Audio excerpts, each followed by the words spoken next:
Right. So we've got the anatomical snuff box here, which is distal to the radial styloid process. Okay, so it's the anatomical snuff box. So what we do here is we ulnar deviate the wrist.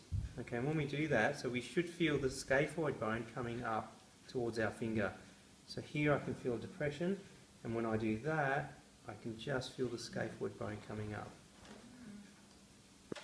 Okay, so then I'm going to continue distally onto the trapezium and onto the first metacarpal. So basically from here, what I want to do is just continue distally. What I like to do is go around sort of anteriorly and feel the tubercle of the trapezium, which is just here. And what we can do is just, I was a bit too distal, so it's just here. And so how I knew that is that I was on the base of the first metacarpal. So when I move that way, the base is moving also. But if I come back onto the trapezium bone where I'm meant to be, I do that and I can't feel any movement unless I really move it, and I can feel it.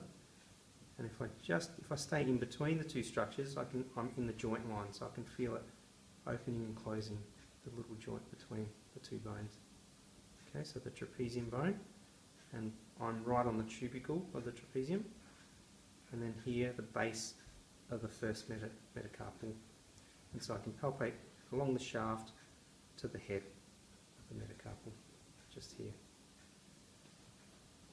Alright, so what we'll do is go to the radial styloid process again, and just on the posterior aspect, so we've got the Lister's tubercle, the one that we palpated earlier. Lister's tubercle just here. From the Lister's tubercle, so just distal to the Lister's tubercle, there's a slight depression, and that's where we can find the lunate and the capitate bones. Distal to that again are the bases of the second and the third metacarpals. If I focus in on the depression, what I'll do is flex the wrist, and again, so there's two bones coming up to meet me there. So that's the capitate, and the lunate is just here. It sort of fits underneath the radius, so that the base of the radius here, and the lunate just fits underneath it. Chances are you probably won't feel that 100%. There it is there, and that's the capitate, just distal. Okay, but as long as you can feel the bones coming up, that's okay for what you have to do. Okay. So from here, just stick to the list.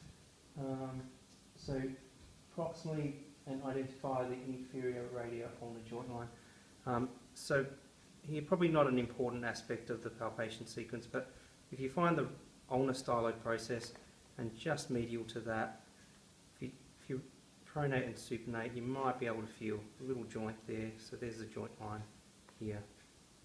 But I'm not going to be too focused on this. So we palpate medially onto the ulnar styloid process. So we identified that previously. And then distally onto the triquetrum. The triquetrum bone is this little bone here. So if we radially deviate the wrist, we can see it and feel it pop out here. So that little bone there is the triquetrum.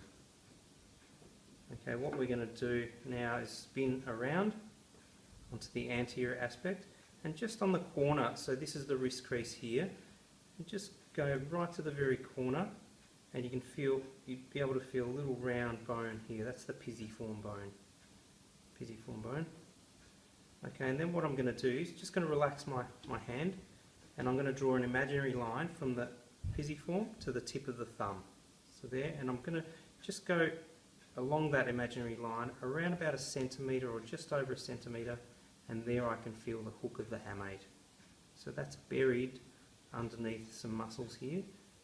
This is called the hypothenar eminence, and just underneath there I can feel the hook of the hamate, and that's pretty much it. So you know, the rest of what you can do, so you can palpate the metacarpals and obviously the phalanges, you can palpate the joints themselves, but they're all the important bits that palpated previously.